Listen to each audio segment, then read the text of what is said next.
Well, look who it is. Thank you. Thank you for being here. This is Majesty's Sussex Report. I'm Antonio, and it's a pleasure to have you spend some time here with us. Today, what we'll be doing is continue our journey on Endgame by Omid Scobie. And today we are digging into Chapter 8. So I'll do a summary of the chapter, and then I'll have, my usual little commentary about it. And this chapter is all about Prince William. It's titled Gloves On, Prince William, Heir to the Throne. Yes, my friends. Thank you so much for all your support. And if you are new around here, do subscribe. We're trying to get to 1,000 subscribers, and leave us a comment as long as it's positive, nothing negative. And please don't bring any negative stuff about, Duchess Meghan or Prince Harry. We don't care. I will delete it. So don't waste your time, okay? And what else was I going to say? Oh. I'm sure you folks already know that there is a rumor around there that there is some USB or videotape or something of Prince Andrew. Indeed. I mean, what is wrong with these people? These men. Come on. Oy. So that is just, and the fascinating thing,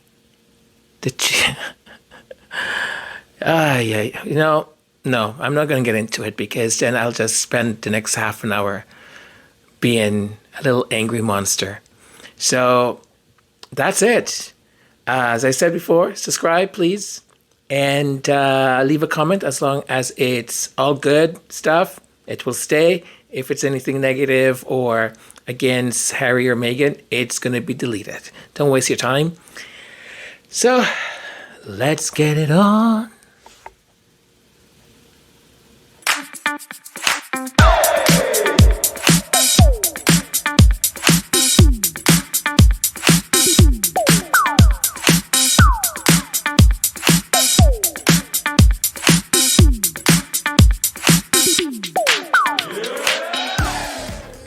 Chapter 8, Gloves On, Prince William, Heir to the Throne.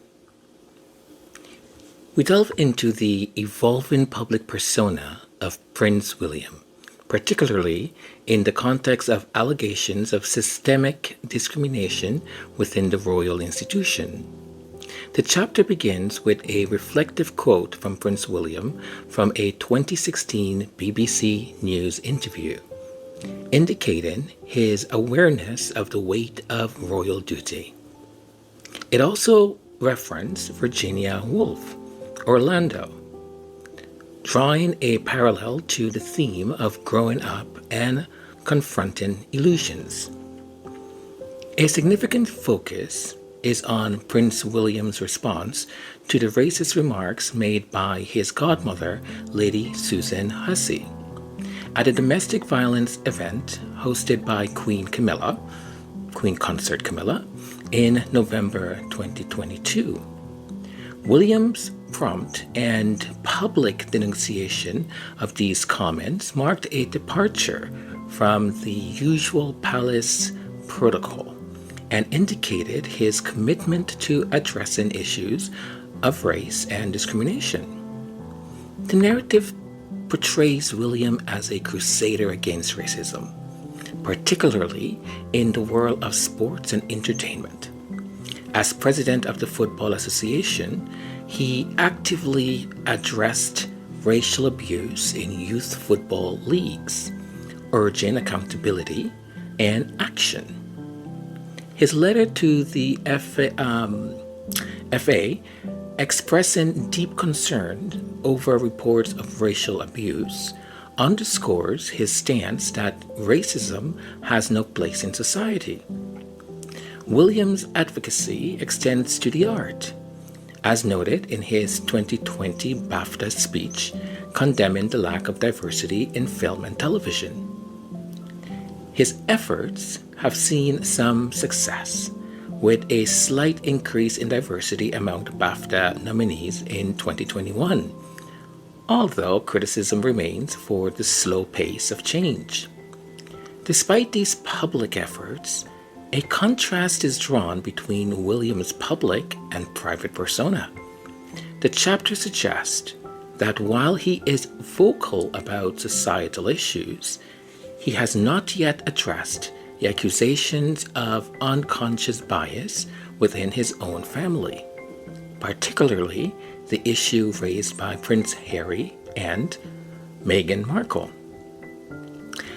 This duality between his public initiatives and personal relationships reveals the complexities of his role as the future king. The narrative also touches on William's effort to connect with diverse communities, including a visit to the HEIR Muslim Center in London.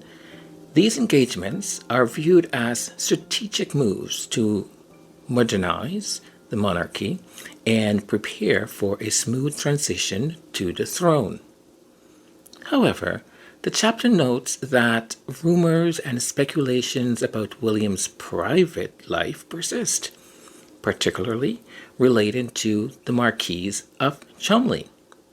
While these rumors remain unverified, their handling by the media and the royal institution reflects the ongoing challenges and scrutiny faced by members of the royal family. We are presented with a multifaceted portrait of Prince William, depicting him as a royal grappling with the responsibilities of his public role while navigating the complexities of personal and family dynamics. The narrative continues to depict the close relationship between Prince William and the Cholmondeley family, particularly Rose Cholmondeley, who was photographed with Prince Harry at a state banquet. This proximity sparked media interest in the Norfolk social set, dubbed the turnip tough, a term highlighting their aristocratic status and rural connections. The chapter then delves into the media handling of rumors about the alleged fallout between Kate Middleton and Rose Cholmondeley. Initial reports by The Sun suggest a rift leading to widespread gossip on social media. However, subsequent coverage by the Daily Mail downplayed the rumors, painting them as unfounded and harmful to the monarchy. Christian Jones, then head of communication at Kensington Palace, expressed concern about the escalating gossip, which even led to a direct denial from Prince William. Despite this, the rumors continued to circulate, fueled by a tweet from Times columnist Giles Coren, suggesting there was truth to the rumor, although he later retracted his statement. The narrative highlights the difference in media treatment of rumors about Prince William compared to Prince Harry. While speculation about Harry often became front-page news, stories about William were handled with more caution, reflecting a protective stance towards the heir of the throne. The chapter also touches on the Sussex observations during this period. They noticed a shift in media focus from Cholmondeley rumors back to themselves, leading to suspicions of orchestrated media diversion by palace sources.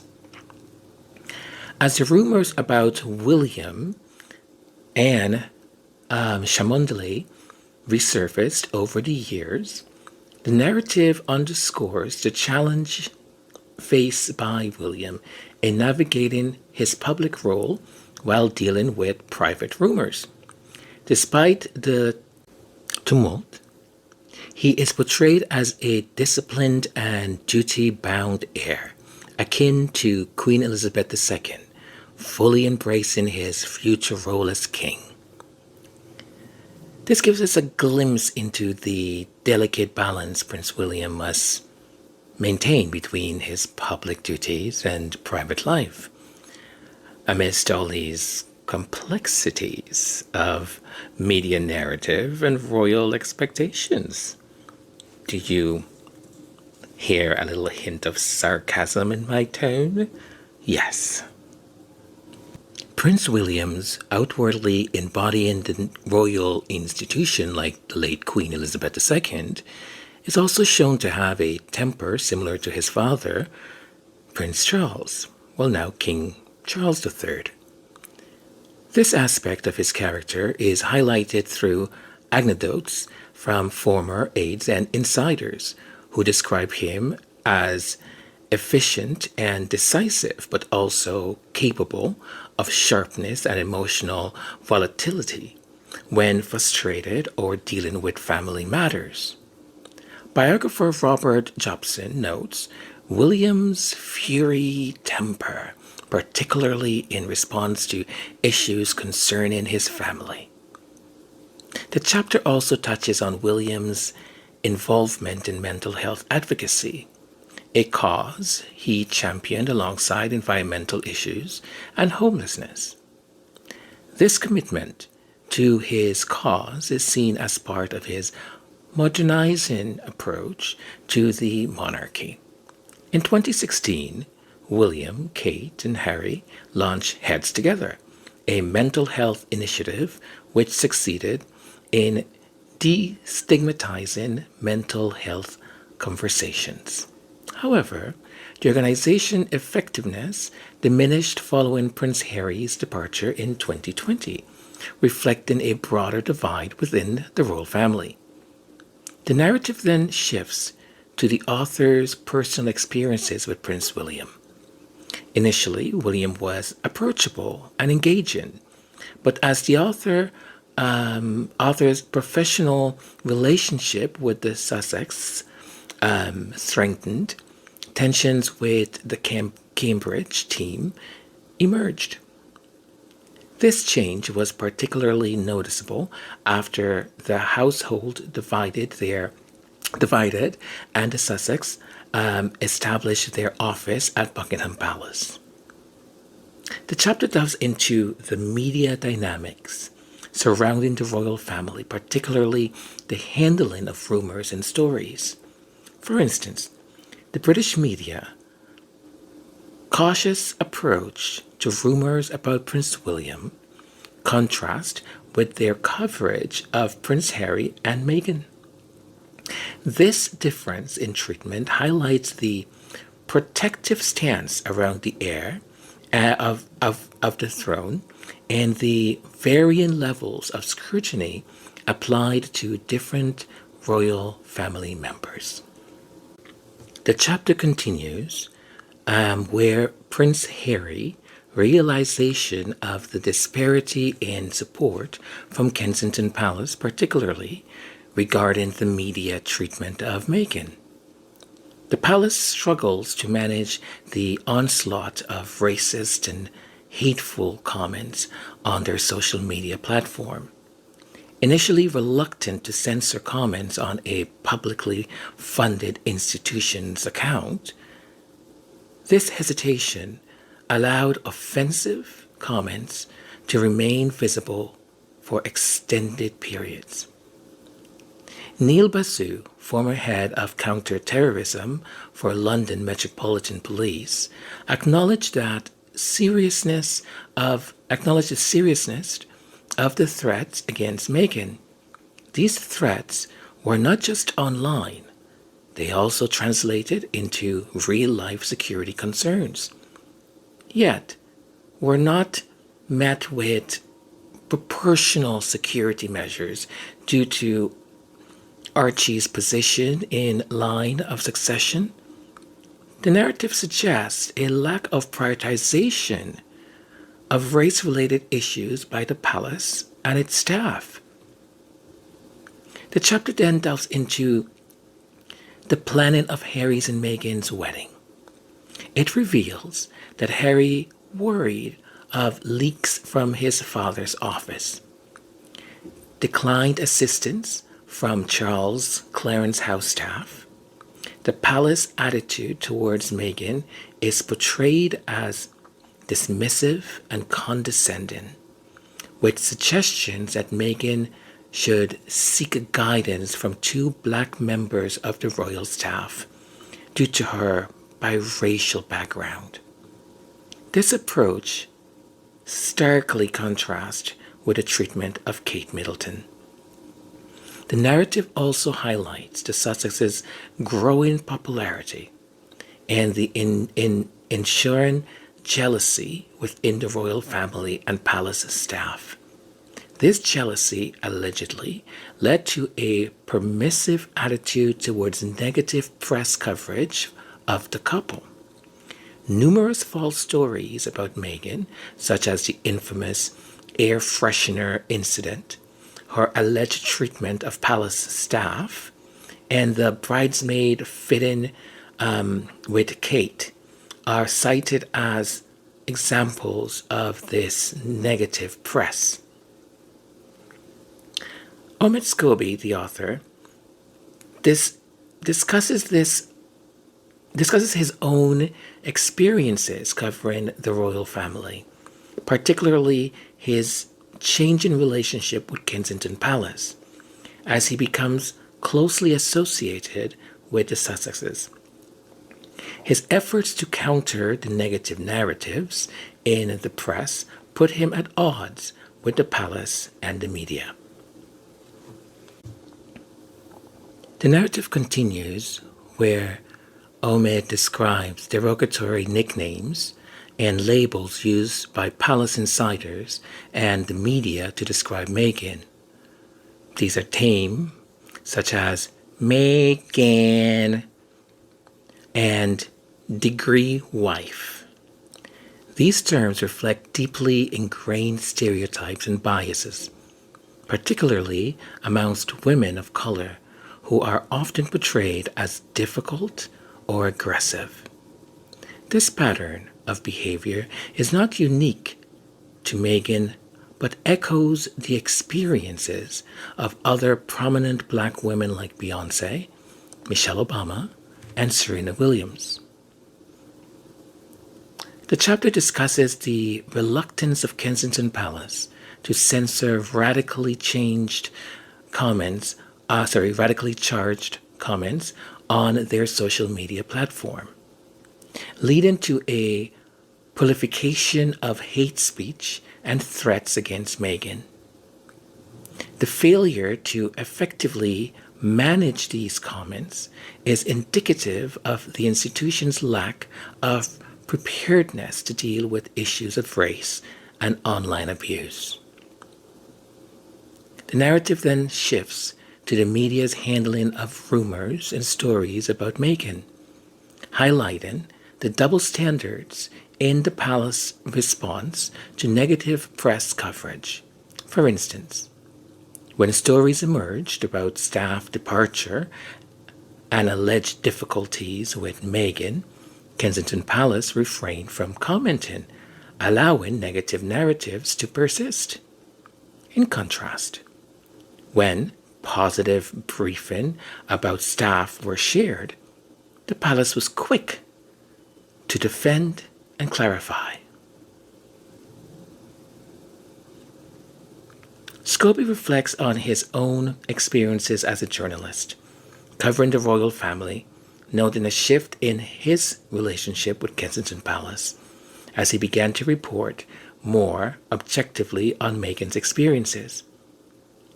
His approach, when often contradicted the narrative presented by British tabloids, led to tensions with the palace and the perception that he was closely aligned with the Sussexes. The author also delves into a wider context of race and media coverage within the royal family, pointing out the institution's indifference of Meghan's struggle with racism and mental health issues, the lack of support from the palace during Meghan's personal crisis is contrasted with the protective stance taken for other royal family members. I mean, we see here the institution struggles to adapt to modern challenges, particularly in relationship to race and media dynamics. It highlights the complex relationship between the royal family and the media and public perception, and the impact of these factors on Meghan Markle experiencing this within the royal family. The chapter continues to describe how the media and some within the royal institution use pejorative labels to undermine Meghan, often employing racially charged language and stereotypes commonly directed at successful black women. The use of terms like Duchess difficult in tabloids is shown as part of a broader pattern of racial bias in media portrayal. There is a discussion of the palace initial reluctance to moderate hateful and racist comments on their social media platform, exacerbating the situation. The narrative suggests that this inaction contributed to an environment where Meghan, as a mixed-race woman, faced significant hostility. The author, Omid Scobie, reflects on his own experience again covering the royal family, particularly as things shift in his reporting, and him being more empathetic and providing a different perspective on Meghan's journey. This approach led to criticism from other media outlets and personal attacks, including racially motivated hate directed at Scobie himself. The chapter illustrates the stark contrast in the palace's response to negative press coverage of Meghan compared to other members of the family. While the palace will be very quick to defend Kate Middleton and Prince Charles in similar situations, there was a notably absent of support for Meghan. Meghan's mental health struggles are also discussed, highlighting the lack of institutional support she received. When she sought help, she was reportedly told that receiving treatment would not be a good look for the royal family. The chapter then touches on Prince Harry's growing awareness of racial issues, particularly after meeting Meghan. Harry's acknowledgement of racial biases and his family's historical role in perpetrating them is noted as a significant step in his personal journey.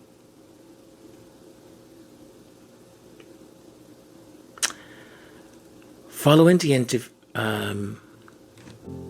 it then goes in to discuss the aftermath of Prince Harry and Meghan's interview with Oprah Winfrey and the broader implications for the royal family, particularly in terms of race and representation. Following the interview, there was a mixed public reaction in Britain, with a significant portion of the population expressing more sympathy for the royal family than the Sussexes. The palace response, which included the phrase, "recollections may vary," was seen as a strategic move to cast doubt on the Sussexes' account, avoiding direct confrontation of the issue raised particularly around race. We continue into efforts by the royal family to address perceptions of racism within the institution. Despite initial plans to appoint a diversity chief, the palace later shelved the idea. The author contrasts this with other royal families like the Dutch monarchy, which have taken more proactive steps in acknowledging and addressing their colonial past. King Charles' engagement with issues of race is mentioned, including his support for a research project investigating the family ancestral links with transatlantic slavery. However, the narrative suggests that these efforts may not be enough to address deep-rooted issues within the monarchy.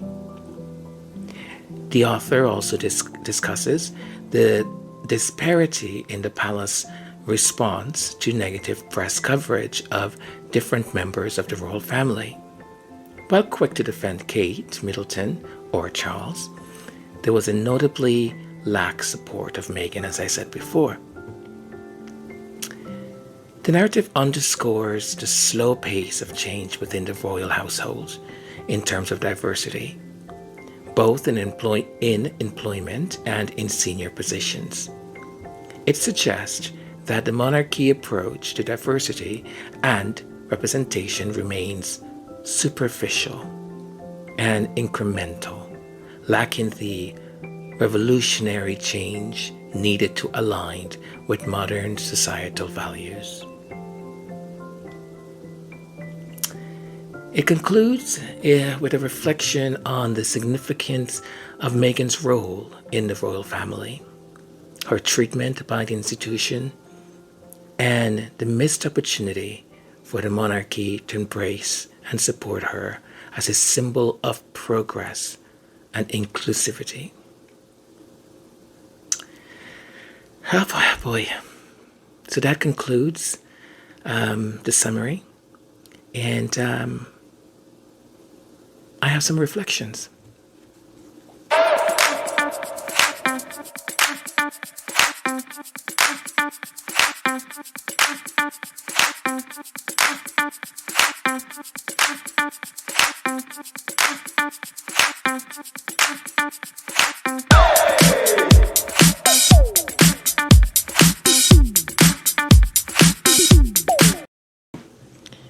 In the intricate tapestry of British monarchy, the recent chapter involving Meghan, the first mixed-race person to marry into the royal family, have revealed profound insights into the power dynamics and societal implications inherent within this centuries-old institution. The unfolding events, as detailed in Omid Scobie's Endgame, underscores a critical question.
of the monarch. The dichotomy between public persona and private reality is stark within the royal family. On the public stage, there is a meticulously crafted image of unity, duty, and tradition.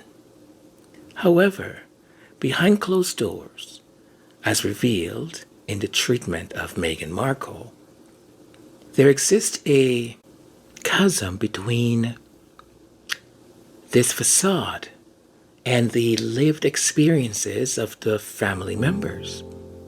This contrast raises questions about authenticity and the sustainability of a public image that increasingly appears at odds with private realities.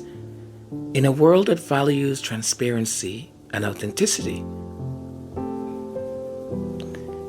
Meghan Markle's entry into the royal family was a momentous occasion, symbolizing potential for progress and modernization.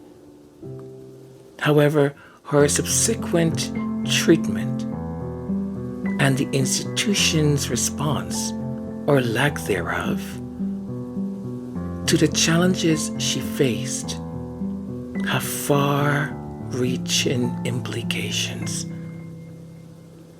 Firstly, it exposes the institution's struggles with race and inclusivity.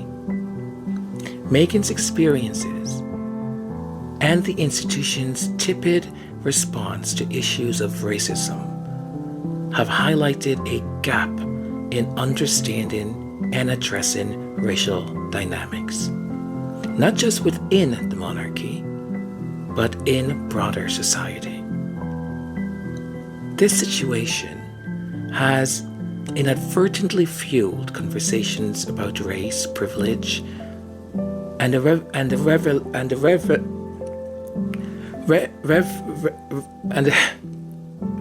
relevance. I don't know what's wrong with me. The relevance. I'm having difficulties pronouncing words that usually I do pronounce okay. Relevance of traditional institutions in a diverse and evolving world. Secondly, the manner in which Meghan was treated and the global reaction to it reflects a societal shift. There is an increasing expectation for institutions to uphold values of equality, inclusivity, and empathy.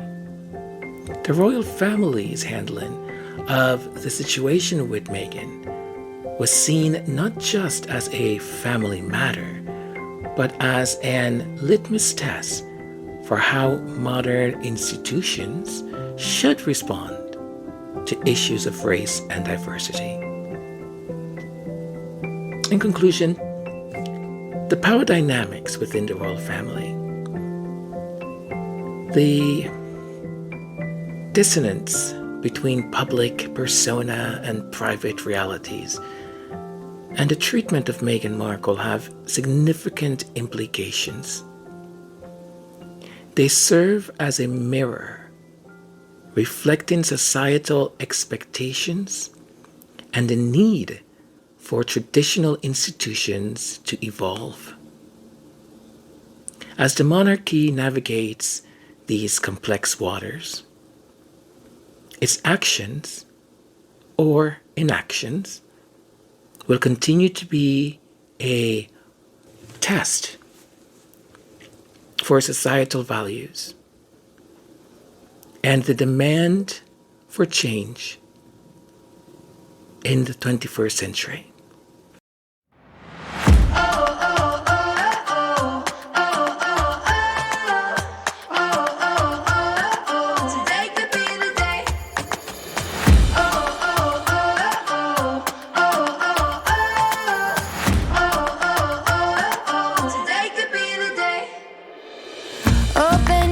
And look around.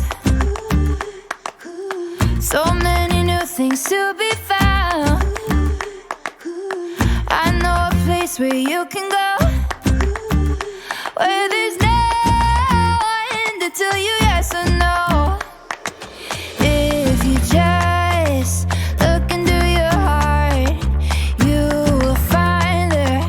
That's the place to start. If you take a step and take another again, you'll find a better place to land.